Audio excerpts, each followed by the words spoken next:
4장 18절에서 21절. 예수 그리스도의 나심은 이러하니라. 그의 어머니 마리아가 요셉과 약혼하고 동거하기 전에 성령으로 잉태된 것이 나타났더니 그의 남편 요셉은 의로운 사람이라 그를 드러내지 아니하고 가만히 끊고자 하여 이 일을 생각할 때에 주의 사자가 현몽하여 이르되 다윗의 자손 요셉아 내 아내 마리아 데려오기를 무서워하지 말라. 그에게 잉태된 자는 성령으로 잉태된 것이라.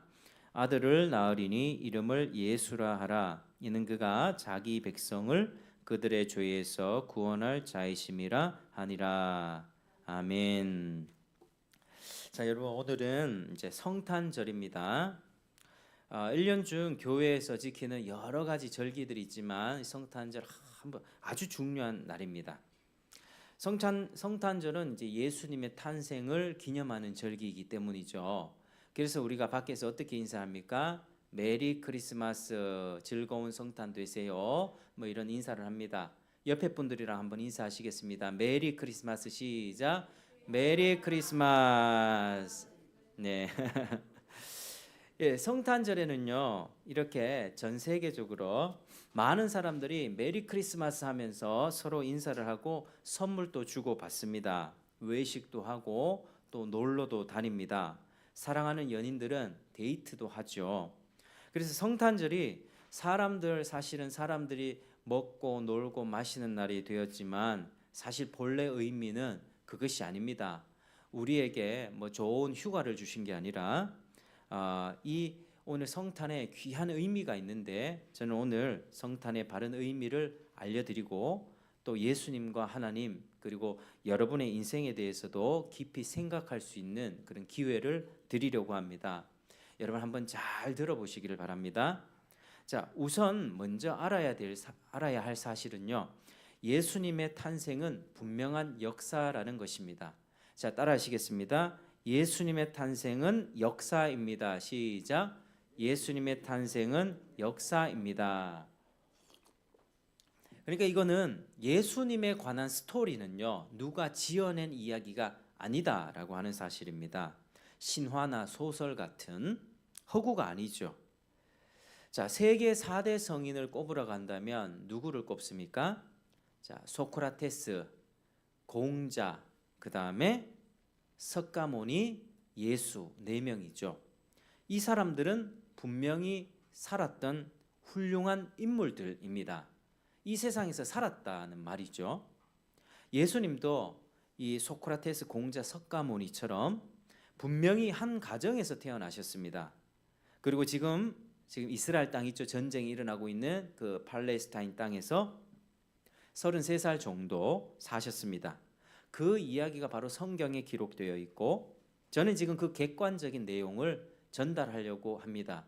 이것은 절대로 지어내거나 꾸며낸 이야기가 아니라 실제로 있었던 사건입니다. 자, 그럼 본문을 살펴보겠습니다. 자, 오늘 본문에서 보니까요. 첫 번째로 예수님의 탄생에는 특별한 비밀이 있다고 합니다. 자, 무엇이겠습니까? 예수님의 탄생의 비밀. 정상적인 부부 관계로 태어난 것이 아니다라는 사실입니다. 자, 신기하죠? 우리가 요즘 같으면 무슨 시험관 시술이 있어서 뭐 이렇게 아기를 낳게 할 수 있는 그런 방법이 있는데 그때는 그런 기술이 없었습니다. 자, 그렇다면 예수님은 어떻게 태어났다고 말씀합니까? 자, 18절 같이 읽겠습니다. 18절 시작. 예수 그리스도의 나심은 이러하니라. 그의 어머니 마리아가 요셉과 약혼하고 동거하기 전에 성령으로 잉태된 것이 나타났더니. 아멘. 자, 무엇으로 잉태되었다고 합니까? 성령으로 잉태되었다. 정상적인 부부 관계로 아기가 생긴 것이 아니라 성령은 하나님입니다. 성령 하나님께서 그의 몸에, 마리아의 몸에 아기가 태어날 수 있게끔 역사하셨다는 뜻입니다. 그래서 하나님의 신비한 능력으로 처녀였던 이 마리아의 몸에 아기가 잉태된 것입니다. 그래서 예수님은 저와 여러분들과 똑같이 엄마 뱃속에서 10달 정도 채우고 태어나신 것입니다. 자, 그런데 우리가 이 사실을 통해서 뭘 알 수가 있죠? 예수님은 우리와 똑같은 과정을 통해서 태어나지 않았습니다. 그러니까 예수님은 범상치 않은 인물이다.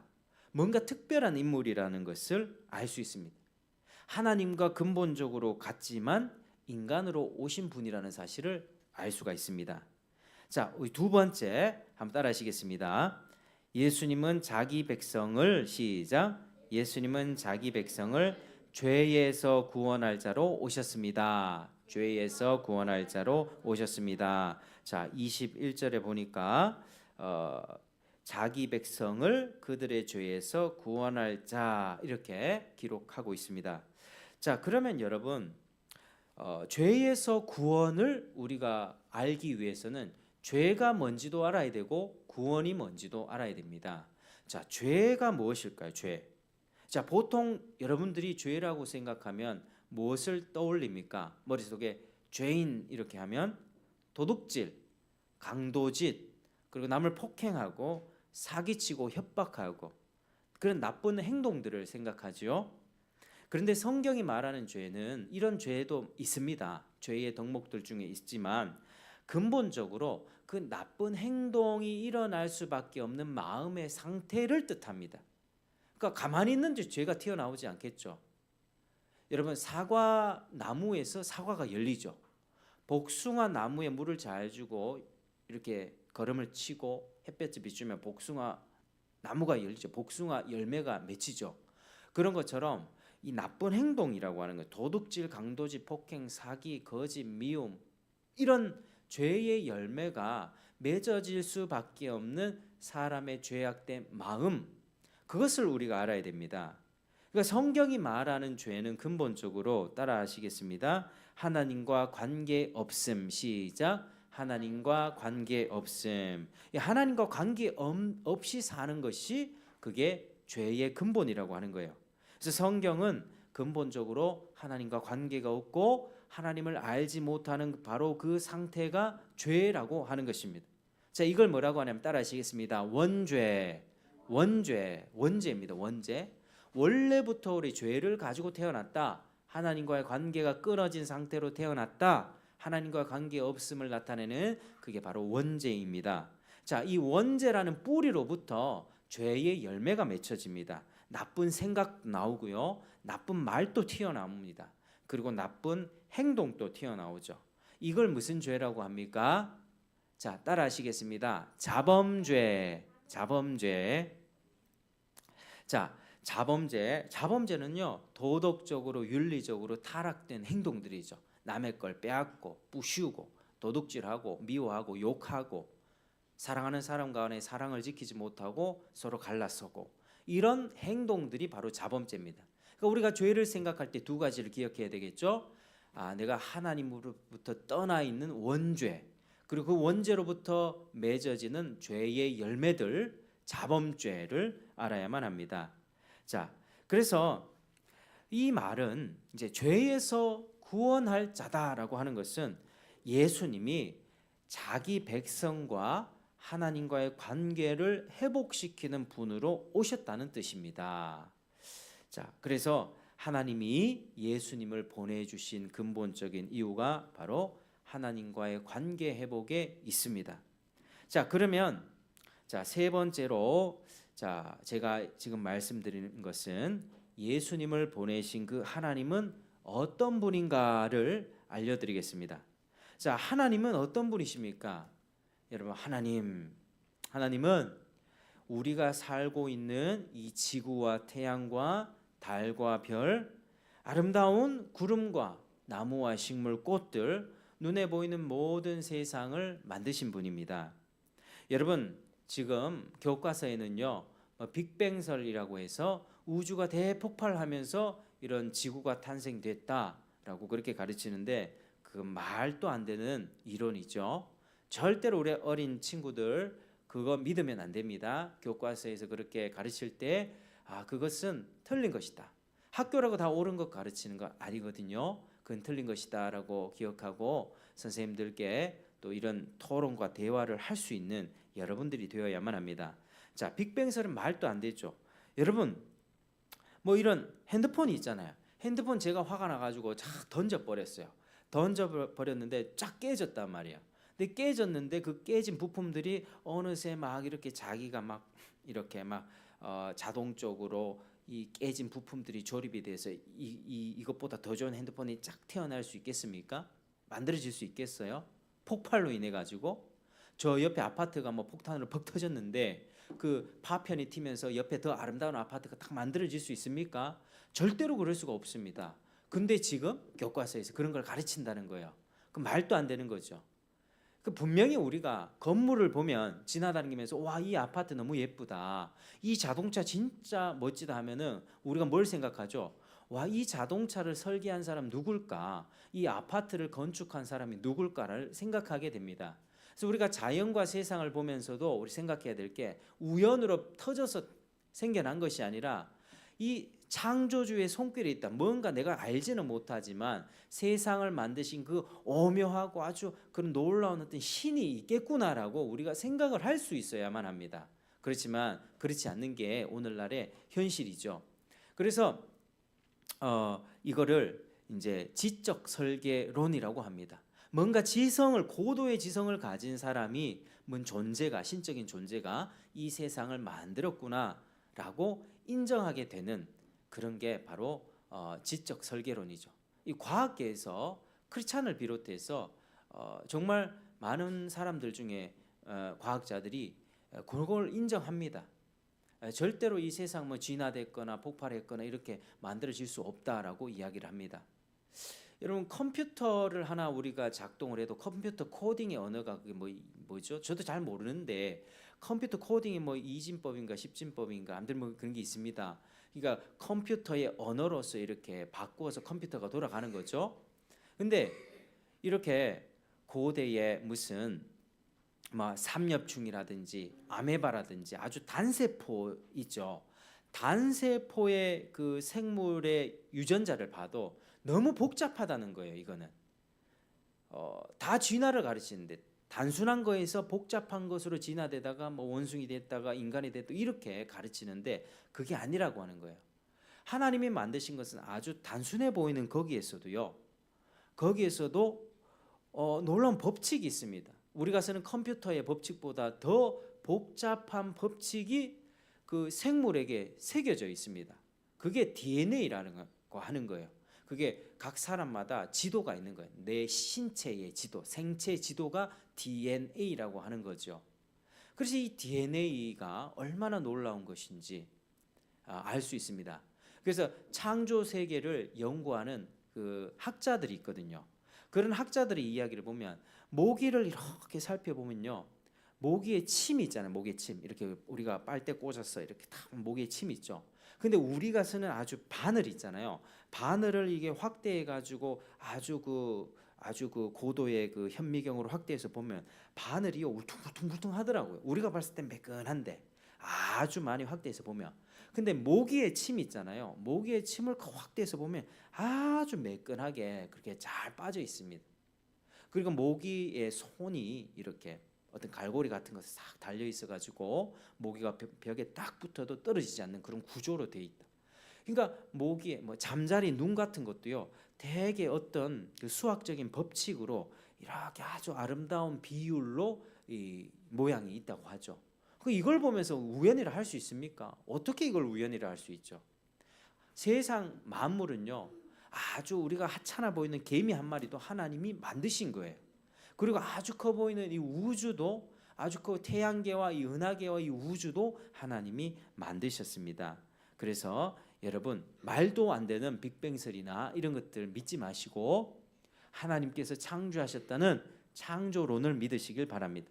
자, 왜를 묻고 찾으십시오. 왜 이렇게 이 세상이 생겨났을까? 이 법륜 스님이라고 하는 유명한 스님이 있는데 예전에 이제 힐링 캠프라고 하는 곳에 나와가지고 이경규가 이렇게 묻습니다. 아니 스님, 저는 왜 태어났습니까? 이런 질문을 계속 던졌다고 해요. 근데 법륜 스님이 이제 그 질문을 듣더니 이경규 씨, 그는 질문이 잘못됐습니다. 나는 왜 태어났냐라고 질문을 해서는 안 됩니다. 그건 모릅니다. 왜 태어나는지는 모르지만 그러면 태어났기 때문에 뭐 장애를 가졌던 건강하게 태어났던 자신의 어떤 현재 조건 상황에서 어떻게 살아야 됩니까를 고민해야 됩니다. 그러니까 법륜 스님은 우리의 인생 가운데 어떻게 살아야 되는지를 고민하는 그런 어떤 근심거리는 던져줬지만 그 방법은 제시하고 있지만 왜 태어났는지 왜 이 세상이 존재하는지에 대한 답은 모른다는 거죠. 그게 바로 그 일반 종교의 허점이에요. 잘 모릅니다. 우리는 분명히 알죠. 세상을 누가 만들었습니까? 하나님이 만드셨고 사람 누가 만들었습니까? 하나님이 만드셨습니다. 게다가 하나님은요 어떤 재료를 가지고 만든 게 아니라 빛이 있으라 새가 날아다니라 물고기야 바다에 있으라 그렇게 말씀 한마디로 모든 것을 만드신 분이세요. 그러니까 하나님은 아주 능력이 있으신 분이세요. 나신 적이 없고 스스로 영원히 존재하시는 그 하나님이 바로 우리가 믿는 하나님이십니다. 놀라운 능력을 가진 하나님이 사람도 만드셨어요. 남자를 만드셨고 여자를 만드셨습니다. 근데 사람을 만드실 때는 조금 다른 방식으로 흙으로 먼저 사람을 빚은 다음에 그 위에 숨을 불어넣어서 생기를 불어넣어서 사람을 만드신 것입니다. 남자를 먼저 만드시고 남자의 갈빗대를 취하여서 여자를 만드셨던 것이죠. 그래서 처음 만든 그 사람의 이름을 아담과 하와라고 그렇게 우리가 부르게 되는 것입니다. 자, 여러분 사람은요 이 짐승과 다르게 하나님을 닮은 모습으로 만들었습니다. 자, 하나님은 죄가 없으신 분이세요. 그리고 사랑이 많으신 분인데 바로 사람이 그렇게 죄도 없는 온전한 상태로 만들어졌다는 것입니다.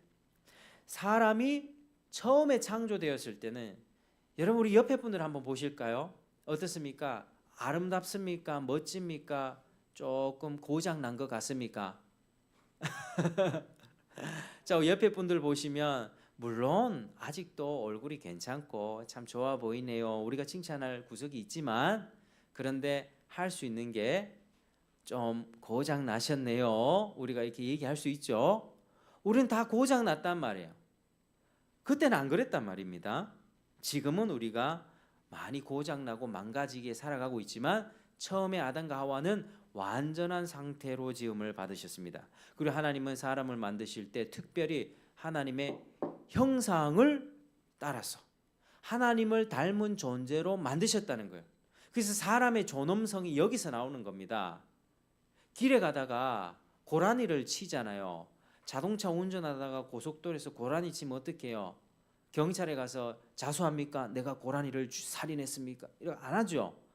뭐 도로 어디 뭐 전화해가지고 고라니 사체가 있으니까 치워주십시오. 근데 사람을 치면 어떡합니까? 경찰에 신고하죠. 내가 사고 냈다. 사람하고 짐승하고 다른 게 뭡니까? 사람은 하나님의 형상을 따라서 지음받은 고귀한 존재라고 하는 것입니다. 아무리 내가요 지금 내가 상황이 나는 바보 같고 나는 멍청이 같고 참 나는 할 줄 아는 게 아무것도 없는 것 같아. 내 인생은 뭐야? 이렇게 생각할지라도 그건 사탄한테 속는 거예요.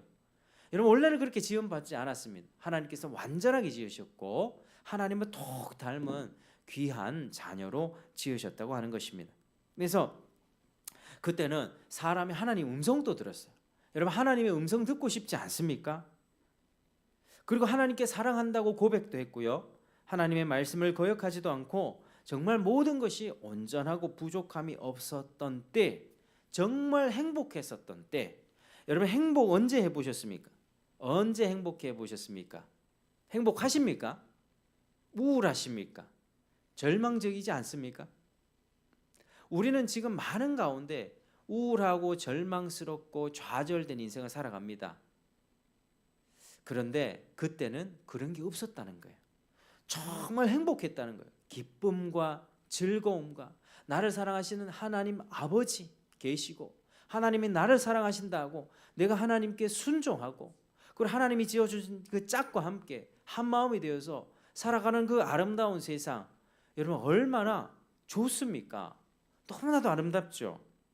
그때는 참 아담과 하와가 하나님 그렇게 사랑하고 그렇게 사랑하면서 애를 낳고 그 태어나는 아이들도 하나님을 사랑하며 그렇게 살았으면 좋았을 텐데 모든 게 뒤틀려 버린 사건 하나가 발생하게 되죠. 바로 아담과 하와가 자신을 만드신 하나님의 사랑을 저버리고 하나님의 말씀을 거역하고 그렇게 하나님을 배신해 버렸다고 하는 것입니다. 여러분, 우리가 아이들 키우다 보면 요즘에 청소년의 문제가 크죠. 학교에서 아이들이 나쁜 친구들 사귀면 어떻게 됩니까? 공부 안 하죠. 공부 잘하는 친구도 PC방, 게임방 다니기 시작합니다. 막 오토바이 타기를 시작합니다. 부모님 말씀 거역하고 나는 집에 있는 게 싫어. 난 귀찮아. 부모님이 싫어. 친구들하고 같이 어울려서 돌아다니고 나쁜 짓 하는 게 좋아. 나도 오토바이 타보고 싶어. 학교 안 가죠. 그걸 막 자랑스럽게 생각합니다. 나는 학교 안 가고 놀러 갔다. 근데 그렇게 비행 청소년이 이렇게 착실하던 아이가 나쁜 친구를 만나서 아예 완전히 나쁜 길로 빠져버린 것처럼 인간도 하나님 품에서 떠나버리게 됐다는 것입니다. 친구를 잘못 만난 거예요. 그 사람을 꼬드겼던 그 친구, 나쁜 친구가 누굽니까? 마귀가 친구를 자꾸 꼬드기는 거예요. 아담과 하와야, 하나님 정말 너 사랑하시는 거 맞아? 하나님이 너한테 모든 거 다 주신 거 맞아? 하나님은 뭔가 꿍꿍이 속에 있는 거 아니야? 하나님이 정말 너한테 선한 분 맞아? 하나님에 대한 온갖 안 좋은 마음들, 하나님을 불신하는 마음들을 자꾸 거짓을 부추기는 거예요. 그걸 들으면 될까요? 안 될까요? 안 들어야죠. 아니야, 우리 하나님은 나를 사랑하시는 분이야. 하나님 그런 분 아니야. 너 절로 썩 꺼져. 이럴 때는 욕해도 됩니다. 썩 꺼져. 마귀한테 그렇게 딱 외쳐야 되는데 그걸 안 하고 계속 듣는 거예요. 진짜? 하나님이 선하지 않는 거 아니야? 하나님이 진짜 듣고 보니 그런 것 같네? 이러면서 이 마음이 뺏겨 버렸다는 것이죠. 그래서 하나님은 아담과 하와에게 너무나도 완전한 부모였습니다. 사랑이 충만하고 사람이 살 모든 것들을 부족함 없이 채워주시는 가장 완벽한 아버지였는데 아담과 하와는 이 마귀라고 하는 이 악한 친구, 이 나쁜 친구를 타락한 깡패 같은 천사를 만나서 그의 거짓말에 속는 바람에 하나님께 불만이 생기고 죄를 짓고 하나님 말씀 거역하고 하나님 품을 떠나게 되어버렸습니다. 여러분, 이때부터 사람들이 죄의 증상들을 가지게 됐습니다. 여러분, 어떤 증상들이 있습니까? 여러분 마음속에 남을 미워하지 않습니까? 용서하기 힘들죠. 사랑하기가 쉽습니까? 아니면은 용서하기가 쉽습니까?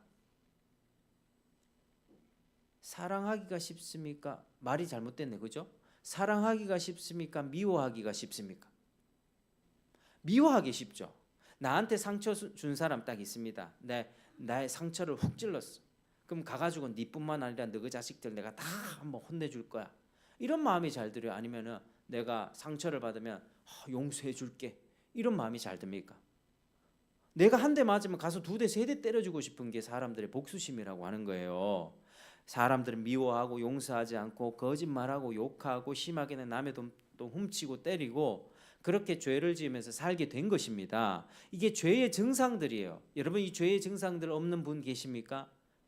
죄의 증상들 없으신 분 손 들어 보십시오. 제가 맛있는 거 사드리겠습니다. 죄의 증상들 없는 사람이 없죠. 죄의 증상들. 우리는 다 죄의 증상들을 가지고 살아갑니다. 아담과 하와의 아들들이 태어나게 됩니다. 죄를 짓고 나서 첫 번째 아들이 가인입니다. 가인이 처음부터 무슨 죄를 저질렀는지 아십니까? 그 동생을 돌로 쳐 죽여버려요. 그러니까 살인이라고 하는 게요, 죄가 점점 발전해서 이렇게 커진 게 아니라 처음부터 이 마음속에 미워하는 마음이 폭발하면서 살인이라고 하는 행동이 나온 것입니다. 여러분, 가출 청소년이 나가보면 뭐합니까? 놀고 먹고 게임하고 PC방 가고 돈 훔치고 나쁜 짓 하고 그렇게 멋대로 살죠? 모든 인간들이 지금 가출한 상태라고 하는 거예요. 하나님을 품을 떠나서 가출 청소년과 같은 상태라고 하는 것입니다. 여러분, 죄는요 바로 사람이 자기 부모 대신 하나님을 떠나버린 것입니다. 따라 하시겠습니다. 죄는 사람이 자기의 부모 대신 하나님을 떠나버린 것입니다. 그게 죄라고 하는 것입니다. 하나님 품에 돌아오지 않아요. 그분의 말씀이 뭔지도 몰라요. 관심도 없고 그냥 내 마음대로 살 거야. 그게 인간의 근본적인 죄라고 하는 겁니다. 남을 때리고 도둑질하는 것은요, 그 죄의 결과예요. 마음이 하나님으로부터 떠난 것이 죄의 근본이고 그로 인해서 많은 죄들을 짓게 되는 것입니다.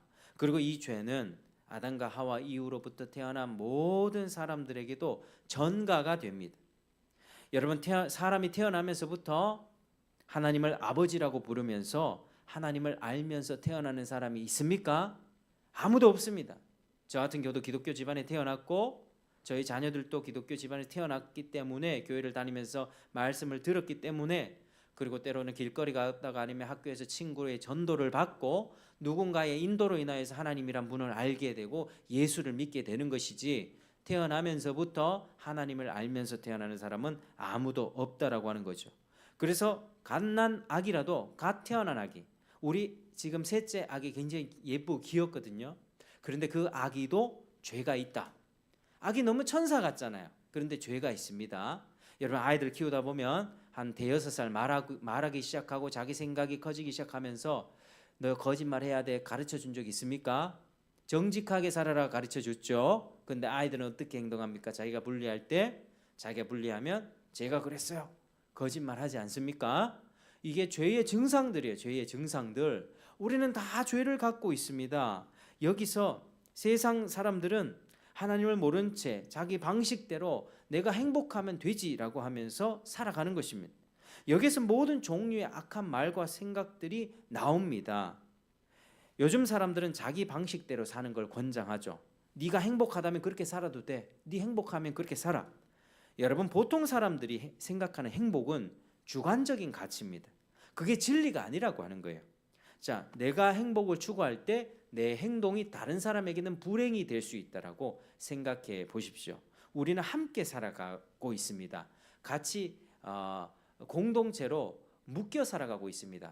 그래서 공원에 놀러 갔는데 어떤 사람이 술 먹고 노래 부르고 막 자기 멋대로 거기서 안주세 하고 뭐 그렇게 하는 게 행복하다고, 나는 즐겁다고 하면서 사람들이 많이 모여 있는 저 공원에서 그렇게 하면 자기는 행복한 것 같지만 남들이 봤을 때 뭡니까? 행패죠, 행패. 술주정 아닙니까?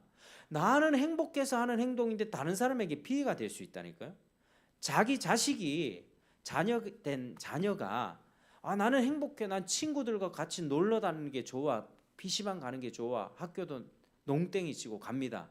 그러면 자기는 행복을 추구했지만 부모에게는 뭐죠? 불행입니다. 이게 주관적이라고 하는 거예요. 주관적인 것, 사람들이 추구하는 행복은요. 그래서 우리가 기억해야 되는 것은 하나님이 만드신 객관적인 행복의 법칙이 있다는 것입니다. 여러분, 행복하게 살기를 원하십니까? 진짜 행복하기를 원하십니까? 여러분, 진짜 행복은요, 내가 이거 하면 행복할 것 같아, 돈 많으면 행복할 것 같아, 아니면은 내가 예쁜 사람과 결혼하면 행복할 것 같아, 내가 집이 지금 작은데 한 10억짜리 아파트를 사면 행복할 것 같아 라고 생각하죠. 근데 그게 행복이 아니라요, 하나님이 만드신 행복의 법칙이 있고 그 법칙 하에 살 때 행복이 따라온다는 것입니다. 하나님의 세상을 만드실 때 여러분, 이 법칙이 뭐죠? 물건을 위에서 떨어뜨리면 이건 무슨 법칙이죠? 중력의 법칙 아닙니까? 우리는 중력의 법칙으로 이렇게 땅에 붙어서 걸어 다닐 수가 있습니다. 근육도 키울 수가 있죠. 그런데 이 세상에는 하나님이 만드신 물리적인 법칙이 있습니다. 그러한 법칙들처럼 하나님이 만드신 영적이고 도덕적인 법칙도 있습니다. 그 법칙은 바로 뭐냐면, 자, 따라하시겠습니다. 하나님을 사랑하고 이웃을 사랑하는 삶. 하나님을 사랑하고 이웃을 사랑하는 삶. 이게 행복의 법칙이에요. 행복의 법칙. 여러분, 진짜 행복하기를 원하십니까? 그럼 하나님을 사랑해야 돼요. 그리고 하나님의 그 사랑으로 나를 사랑하고 내 이웃을 내 몸처럼 사랑할 때 그게 가장 행복한 길이에요. 사람의 행복은 돈이 많음에 있음에, 그리고 뭐 물질이 풍요함에, 내가 똑똑한 지식을 가지고 있음에 있지 않습니다. 사람의 행복은 하나님을 사랑하고 이웃을 사랑할 때 그 사람의 행복이 있는 것입니다. 이게 행복의 법칙이에요. 여러분, 물고기가 물에 살 때 가장 아름답죠. 가장 물고기가 편안하고 행복하죠. 그처럼 사람도 하나님을 알고 그분의 말씀을 기쁘게 따르게 살 때 가장 사람답다. 사람은요, 하나님이 만드신 그 법칙, 영적인 도덕적인 그 법칙 하에 살아갈 때 가장 행복한 것입니다. 여러분들은 어떻게 살아가고 계십니까? 하나님과 관계가 있는 삶을 살고 계십니까? 아니면 하나님 없어도 바르게 살면 되지, 내 나름대로 행복하게 살면 되지, 이렇게 생각하진 않았습니까? 지금까지 살아오면서 내가 내 행복을 추구했지만 정말 행복해지셨습니까? 정말 내가 원하는 대로 그 행복을 맛보셨습니까? 내가 원하는 대로 잘 되던가요? 안 되지 않습니까? 내 인생을 이렇게 계획해보고 결혼도 하고 몇 살 정도 되면 아파트 요 정도 가실 수 있을 것 같고 뭔가 자신감 있게 시작했지만 인생 50, 60 넘어가면서 어떤 일 생깁니까? 몸이 자꾸 망가지잖아요. 마음이 망가지고 고장 나잖아요.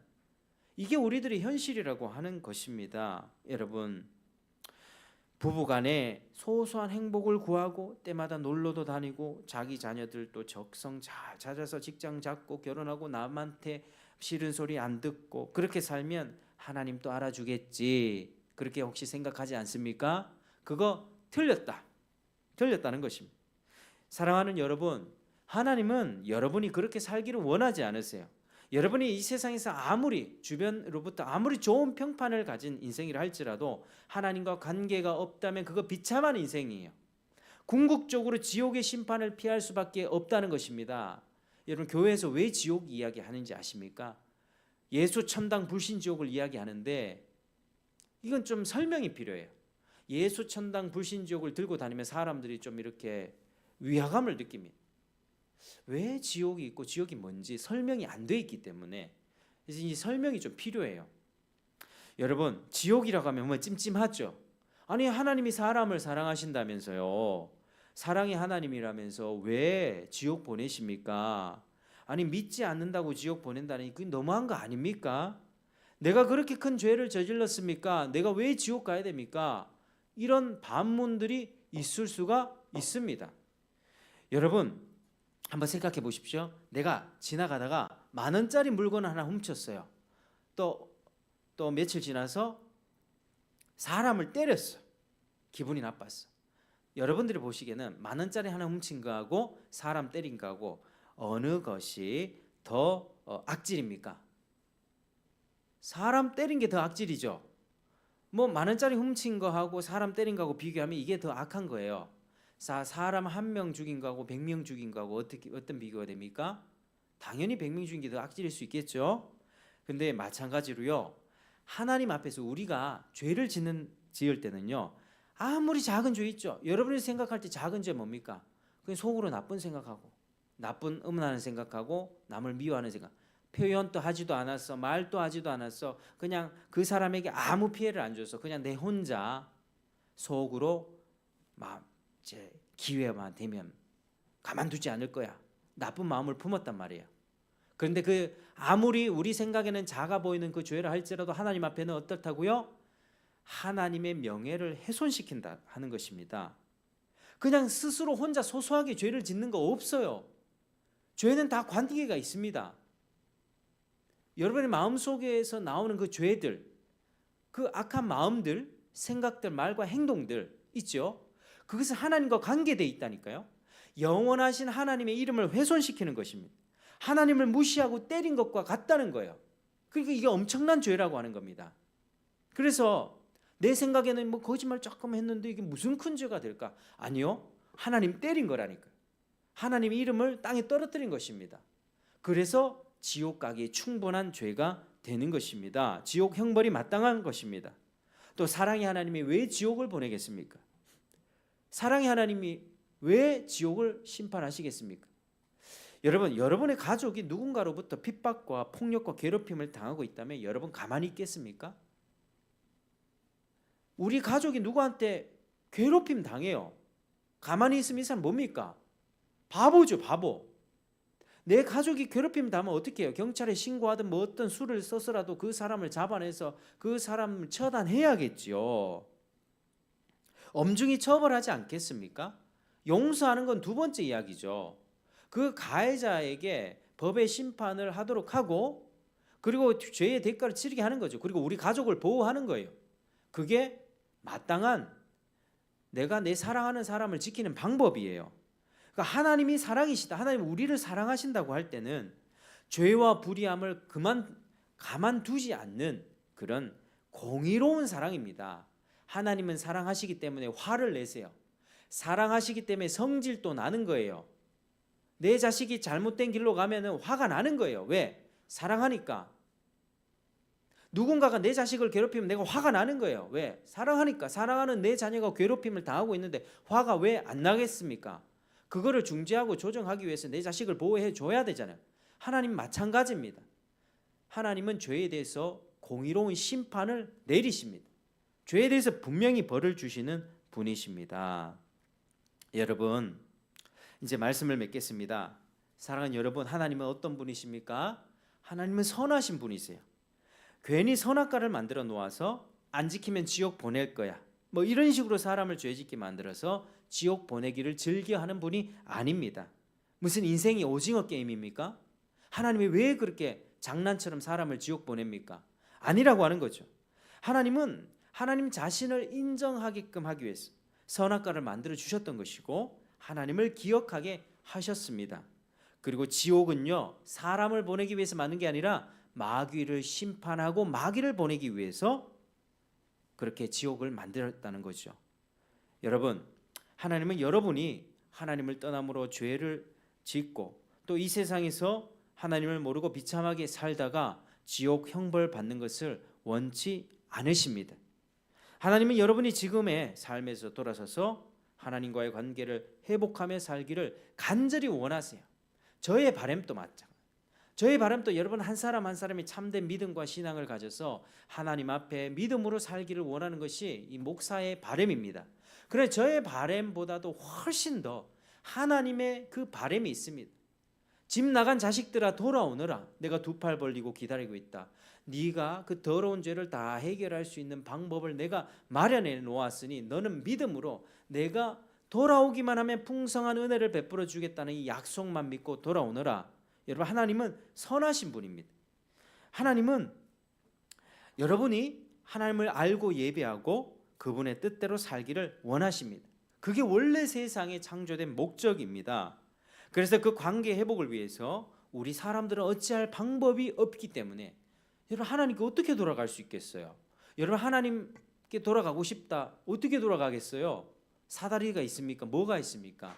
그런데 하나님이 직접 인간으로 오셔서 하나님과 다리를 놓아주셨다. 죄인과 하나님 사이에 다리를 놓아주셨는데 그게 바로 십자가라는 다리였다. 예수님께서 오셔서 우리의 모든 죄를 대신하여 십자가에 죽으시고 다시 살아나셔서 만왕의 주로 선포되셨습니다. 예수님이 아기 예수로 오신 그 날을 기념하는 날이 바로 성탄절이에요, 여러분. 여러분, 하나님은 너무나도 그 관계를 회복을 열망하세요. 그런데 하나님은 거룩하고 죄를 용납할 수 없는 분이기 때문에 자기 아들을 죽일 수밖에 없었습니다. 대신해서 사람들의 죄를 대신해서 칠 수밖에 없었던 것이죠.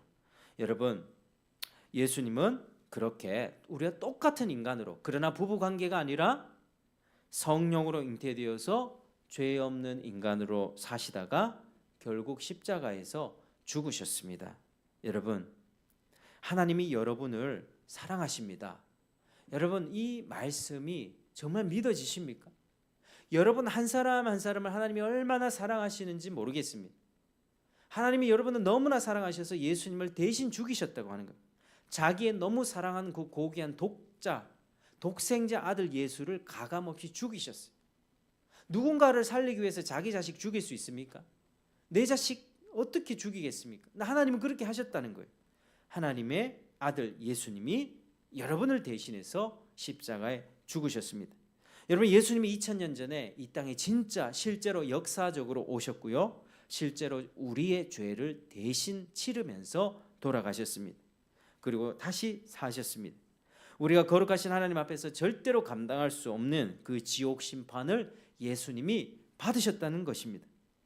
여러분, 그로 인해서 기독교가 지금 그때부터 로마 제국, 유럽 전체가 기독교화되고 미국으로 넘어갔다가 미국 선교사들에 의해서 우리 대한민국에 기독교가 이렇게 많이 들어왔고 이 땅에 교회가 많이 세워진 것입니다. 여러분, 성탄절도 이렇게 지키는 것입니다. 예수님께 우리의 마음과 온 힘을 다해서 경배와 찬송을 드리고 감사를 드리고 물질을 드리며 우리 시간을 드리고 주님을 높이는 게 바로 성탄절 예배입니다. 여러분, 얼마나 감사합니까? 하나님은 선하신 분이세요. 하나님은 놀랍고 위대하신 분이세요. 하나님은 절대로 우리를 지옥 가는 것을, 악인이 그 악으로 멸망받는 것을 기뻐하는 분이 아니십니다. 여러분, 예수님을 믿기 원하지 않습니까? 여러분, 정말 참되게 예수님을 구주로 모시길 원하지 않습니까? 예수님을 믿으십시오. 믿으면 죄 용서 받습니다. 하나님과 관계가 회복이 됩니다. 그리고 마음이 새로워집니다. 예전에는 용서가 안 됐어요. 그 사람 보기만 하면 힘들고 막 원한이 져서 막 복수심이, 기회만 있으면 눈빛이 달라지고, 그러나 예수를 믿으면 이 마음이 사라져요. 나 같은 죄인을 위해서 돌아가신 예수님을 인정하게 되면 용서하지 못했던 그 사람이 용서가 됩니다. 기독교의 능력이 거기에 있어요. 나를 용납해 주신 그 하나님을 사랑하면서 내가 용납하기 힘든 사람을 용납하게 되는 용서의 능력이 기독교의 그 능력이라고 하는 것입니다. 여러분, 거기서 참된 행복이 오는 거예요. 참된 행복이 있습니다. 여러분, 저는 여러분들이 예수님을 참되게 믿고 주님 안에서 참된 행복을 누리면서 기쁨과 평안을 누리면서 살아가기를 간절히 원합니다. 살다 보면 힘들잖아요. 스트레스 받고 정말 불안하고 잠도 안 오고 괴롭고 부부간에도 힘들고 자식 때문에 힘들고 돈 때문에 힘들고 다 힘들어. 그러다가 병도 생기고 위장도 고장 나고 머리도 아프고 그렇게 몸 계속해서 망가지고 고장 나는 거예요, 사람의 몸은. 그런데 주님은 그런 망가지는 인생을 완전히 새롭게 고쳐주려고 오셨다라고 하는 것이죠. 그리고 2000년 전에 이 땅에 오신 예수님은 다시 죽었다 살아나셔서 하나님 나라 가셨는데 다시 오실 것이라 약속하셨습니다. 다시 오실 그때까지 기회가 있는 것이죠. 우리가 살아가고 있는 이 80년, 90년의 이 시간이 기회의 시간입니다. 이때 예수님을 믿어야만 합니다. 이때 예수를 믿고 하나님을 사랑하며 이웃을 사랑하는 삶을 살게 된다면 여러분, 이전보다 비교할 수 없는 놀라운 축복과 은혜가 여러분들에게 있을 것입니다. 여러분, 예수님을 믿길 바라시고 이 말씀 들으면서 내 인생에 대해서 진지하게 고민하고 그렇게 구원의 은혜, 영생의 은혜, 풍성 기쁨과 평안의 은혜를 누리며 살아가는 여러분 되시기를 주의 이름으로 축복합니다. 네, 기도하겠습니다. 아버지 하나님, 감사합니다. 이 오늘 복음 설교의 말씀 통하여서 우리 심령이 주님을 믿길 원하고 주님께 정말 돌아서길 원하고 거듭나고 회심하여서 하나님의 자녀로 살기를 원합니다. 이런 축복을 밀치는 어리석은 자 되지 않게 하시고 하나님 크신 은혜 가운데 오늘 우리를 붙잡아 주옵소서. 오늘 온종일 주님 홀로 영광 받아 주시옵소서. 예수님 이름으로